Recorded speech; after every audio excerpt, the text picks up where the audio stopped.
En los austeros pasillos de un convento italiano del siglo XVI se gestaba una historia que sacudiría los cimientos de la Iglesia y la sociedad. Sor Virginia María de Leyva, una joven noble forzada a tomar los hábitos, estaba a punto de desatar un escándalo que perduraría por siglos. Pasión prohibida, intrigas y crímenes horrendos se entrelazaron en la vida de esta enigmática figura, conocida como la monja de Monza. ¿Qué oscuros secretos se escondían tras los muros del convento? ¿Cómo una mujer destinada a la santidad acabó envuelta en una red de lujuria y asesinato? Hoy te contaremos los escándalos carnales de la monja de Monza. Bienvenidos al tesoro de Cleopatra.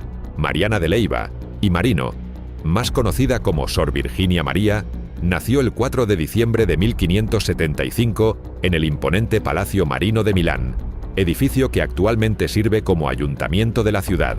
Su nacimiento se produjo en el seno de una de las familias más prominentes de la nobleza milanesa, lo que marcaría profundamente su destino y el desarrollo de los acontecimientos que la harían pasar a la historia.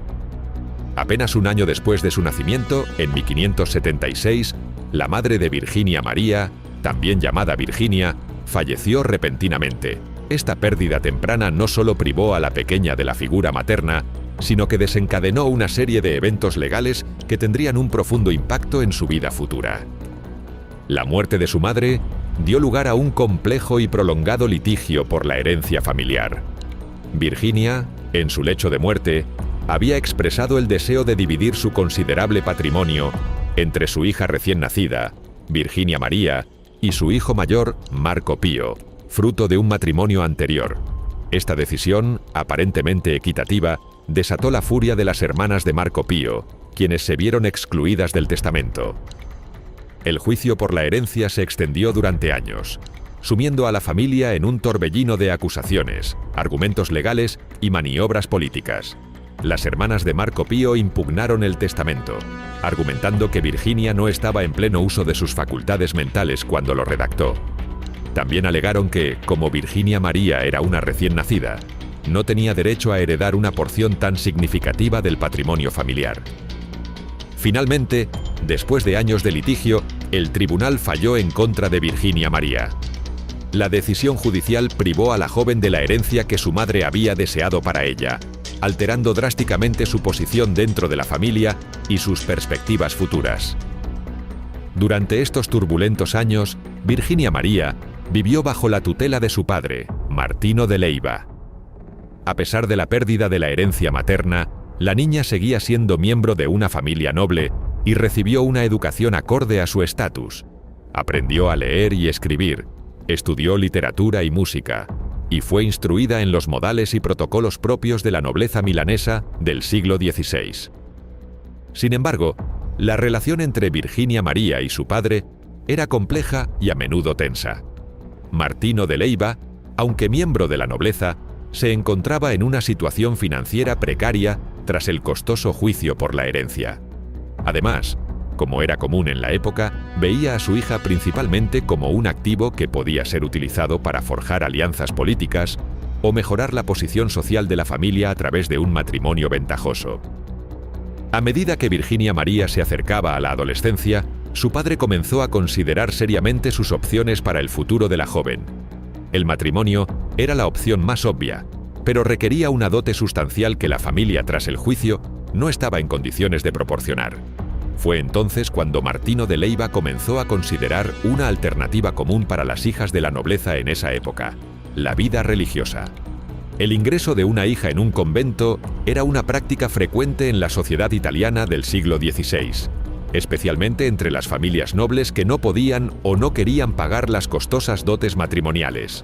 Los conventos ofrecían una vida respetable y, en muchos casos, cómoda para las mujeres de la nobleza, al tiempo que liberaban a las familias de la carga financiera de mantenerlas.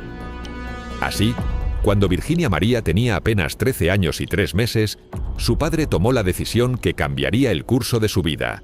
La obligó a ingresar como novicia en el monasterio de Santa Margarita en Monza.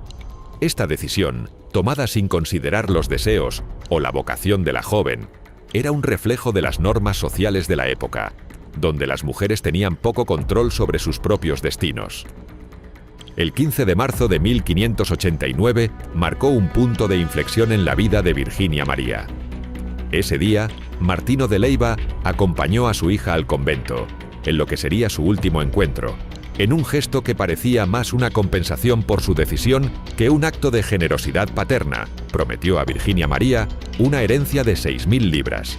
Sin embargo, al igual que la herencia de su madre, este dinero nunca llegaría a manos de la joven. El ingreso de Virginia María en el monasterio de Santa Margarita no solo representaba el fin de su vida secular, sino también el comienzo de una nueva etapa llena de desafíos, conflictos internos y, eventualmente, escándalos que resonarían más allá de los muros del convento. El monasterio de Santa Margarita, ubicado en Monza, una pequeña ciudad al norte de Milán, se convertiría en el nuevo hogar de Virginia María. El convento, fundado en el siglo XIII, era conocido por acoger a las hijas de las familias nobles de la región. Su arquitectura imponente, con altos muros de piedra y un campanario que se elevaba sobre la ciudad, simbolizaba la separación entre la vida secular y la religiosa. Para Virginia María, el ingreso al convento fue un shock cultural y emocional. Acostumbrada a la vida en el palacio familiar, con sus comodidades y libertades relativas, ahora se enfrentaba a una existencia regida por estrictas reglas monásticas.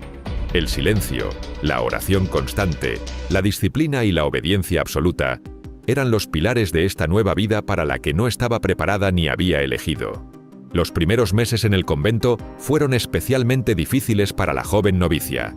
Luchaba internamente contra la decisión de su padre, añorando la vida que había dejado atrás y resistiéndose a aceptar su nuevo destino. Sin embargo, consciente de que no tenía otra opción, Virginia María comenzó gradualmente a adaptarse a la rutina monástica. El 26 de agosto de 1591, casi 2 años después de su ingreso, Virginia María participó en la ceremonia de consagración junto con otras 3 hermanas recién llegadas. Este ritual marcaba oficialmente su entrada en la vida religiosa y su compromiso con los votos de pobreza, castidad y obediencia. A partir de ese momento, sería conocida como Sor Virginia María. A pesar de su reluctancia inicial, Sor Virginia María demostró ser una monja capaz y diligente. Su educación privilegiada y su inteligencia natural la destacaron rápidamente entre sus compañeras. Pronto se le asignaron responsabilidades en el convento, incluyendo la enseñanza en la escuela de niñas que el monasterio mantenía para la comunidad local. Durante estos primeros años, Sor Virginia María se ganó una reputación positiva tanto dentro como fuera del convento. El escritor contemporáneo Ripamonti, en sus crónicas sobre la vida en Monza, la describía como una monja modesta, respetuosa y obediente.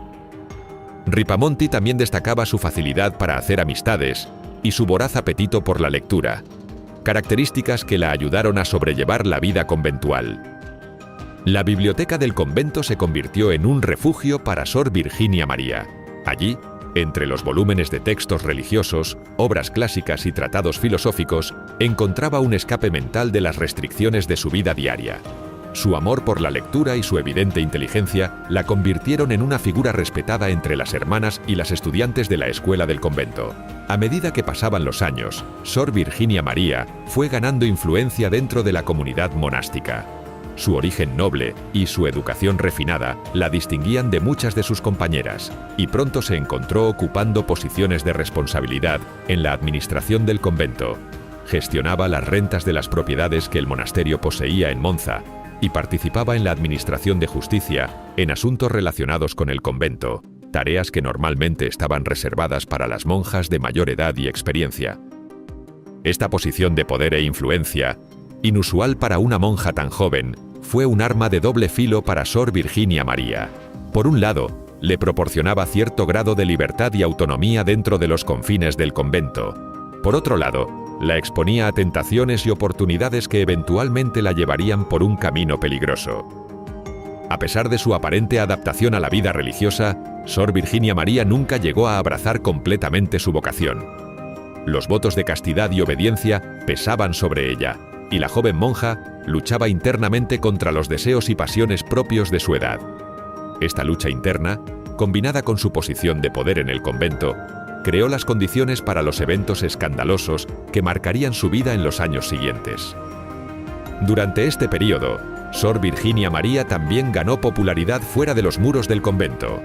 Su inteligencia, carisma y posición como miembro de una familia noble la convirtieron en una figura conocida en Monza. Los habitantes de la ciudad a menudo buscaban su consejo o intervención en asuntos diversos, y su reputación como una monja sabia y compasiva se extendió más allá de los límites de la pequeña ciudad. El 20 de mayo de 1594, el escritor Bartolomé Zucchi le envió una carta en la que elogiaba su elección de hacerse monja. Esta correspondencia no solo era un testimonio de la fama que Sor Virginia María había alcanzado, sino también un recordatorio de las expectativas que la sociedad tenía sobre ella como monja ejemplar. Sin embargo, bajo la superficie de esta aparente vida de devoción y virtud, se estaban gestando las semillas del escándalo que eventualmente sacudiría no solo al monasterio de Santa Margarita, sino a toda la sociedad de Monza y más allá. La tensión entre los deseos reprimidos de Sor Virginia María y las estrictas reglas de la vida monástica estaba llegando a un punto crítico, y pronto encontraría una vía de escape en la forma de una relación prohibida que desafiaría todos los votos y convenciones sociales de la época. El año 1597 marcaría un punto de inflexión en la vida de Sor Virginia María. Fue entonces cuando conoció al conde Giovanni Paolo Osio, un joven aristócrata que vivía en una casa adyacente al monasterio. Osio, conocido por su carácter impetuoso y su desprecio por las convenciones sociales, ya tenía una reputación cuestionable en Monza, habiendo sido acusado de asesinato ese mismo año. El primer encuentro entre Sor Virginia María y Osio fue aparentemente casual. El conde, desde su casa, podía ver parte del jardín del convento donde las monjas solían pasear. Un día, mientras Sor Virginia María estaba en el jardín, Osio la vio y quedó cautivado por su belleza y porte noble. Para una mujer que había sido privada de interacciones masculinas durante años, la atención de Osio fue tan perturbadora como emocionante. Inicialmente, la comunicación entre ellos se limitaba a miradas furtivas y gestos discretos. Sin embargo, pronto encontraron formas de comunicarse más directamente. Comenzaron a intercambiar notas que eran entregadas en el jardín del convento mediante una cuerda bajada desde una ventana. Estas cartas, llenas de pasión reprimida y deseos prohibidos, marcaron el inicio de una relación que desafiaría todos los votos y normas sociales de la época. La conexión entre Sor Virginia María y Osio se vio facilitada por la complicidad de otras monjas del convento y de un sacerdote llamado Paolo Arrigoni, amigo íntimo de Osio. Arrigoni, en su papel de confesor del convento, tenía acceso regular al monasterio y actuaba como intermediario entre los amantes, llevando mensajes y organizando encuentros secretos. Para facilitar estos encuentros, Osio sobornó a un herrero local para que forjara llaves que le permitieran acceder secretamente al convento.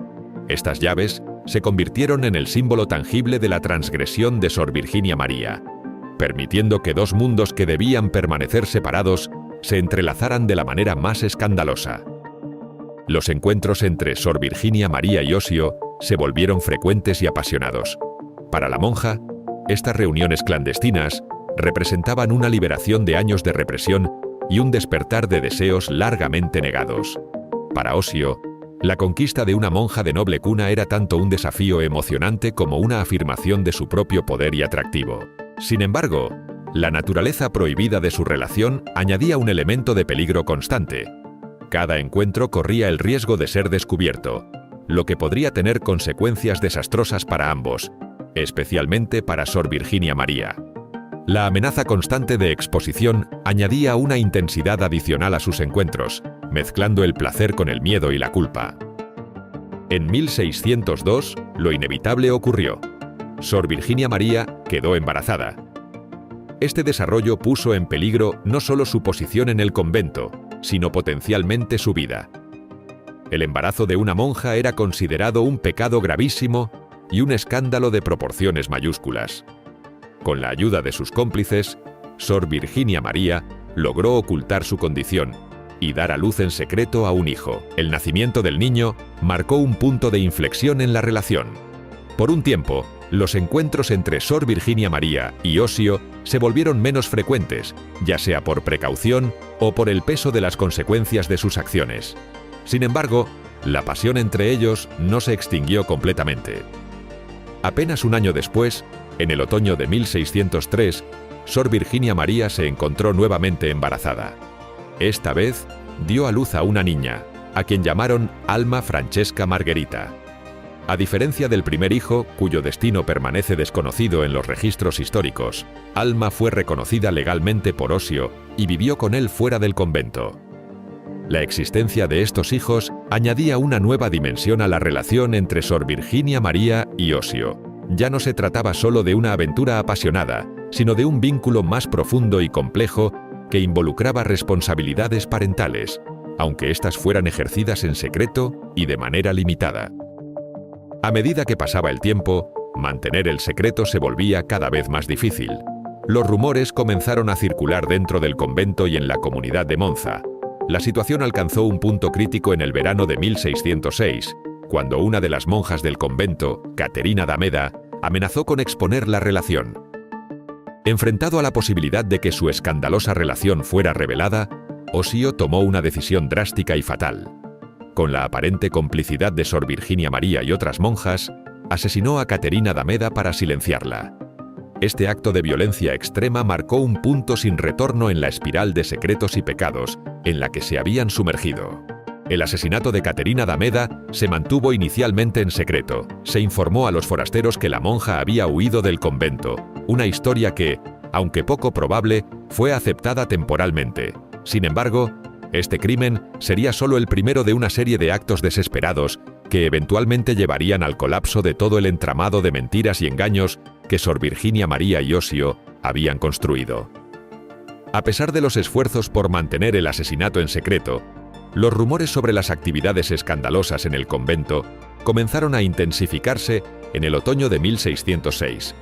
La desaparición de Caterina d'Ameda no pasó desapercibida, y las explicaciones proporcionadas empezaron a ser cuestionadas por aquellos fuera del círculo de confidentes de Sor Virginia María.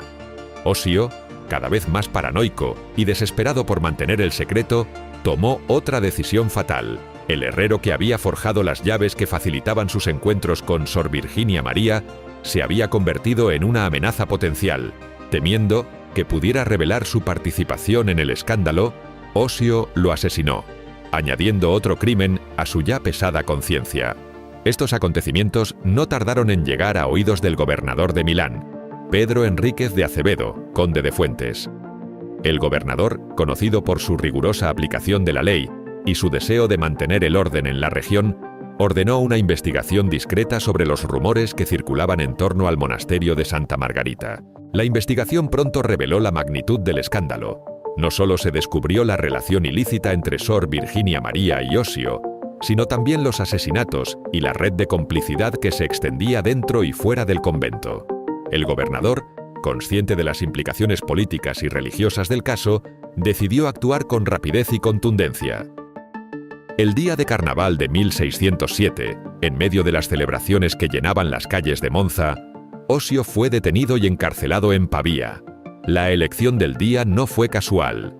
Las autoridades esperaban que el bullicio de las fiestas minimizara la atención pública sobre el arresto de un noble local. Sin embargo, Osio logró escapar de su confinamiento poco después. Esta fuga desencadenó una intensa búsqueda que mantuvo en vilo a toda la región. Finalmente, fue condenado a muerte in absentia, una sentencia que nunca llegó a ejecutarse oficialmente. El destino de Osio tomó un giro inesperado cuando fue asesinado por un supuesto amigo, posiblemente en un intento de cobrar la recompensa ofrecida por su captura. Mientras tanto, la situación de Sor Virginia María se volvía cada vez más precaria. La noticia del escándalo llegó a oídos del arzobispo de Milán, Federico Borromeo, una figura prominente de la Contrarreforma, conocida por su celo en la aplicación de la disciplina eclesiástica. Borromeo, horrorizado por los eventos ocurridos en el monasterio de Santa Margarita, ordenó inmediatamente un juicio canónico para Sor Virginia María. El juicio comenzó el 27 de noviembre de 1607. Sor Virginia María, enfrentada a acusaciones de conducta inmoral, complicidad en asesinato y violación de sus votos sagrados, adoptó una estrategia de defensa basada en la alegación de posesión demoníaca. Argumentó que había perdido el control de su voluntad y que fuerzas diabólicas ejercían un impulso irresistible sobre ella. Esta defensa, aunque pueda parecer extravagante desde una perspectiva moderna, no era inusual en la época. La creencia en la influencia demoníaca estaba extendida, y la Iglesia reconocía la posibilidad de posesión como explicación para comportamientos aberrantes. Sin embargo, las autoridades eclesiásticas se mostraron escépticas ante las afirmaciones de Sor Virginia María. El juicio se prolongó durante meses, incluyendo el interrogatorio del padre Paolo Arrigoni, quien había actuado como cómplice y facilitador de la relación entre Sor Virginia María y Ossio.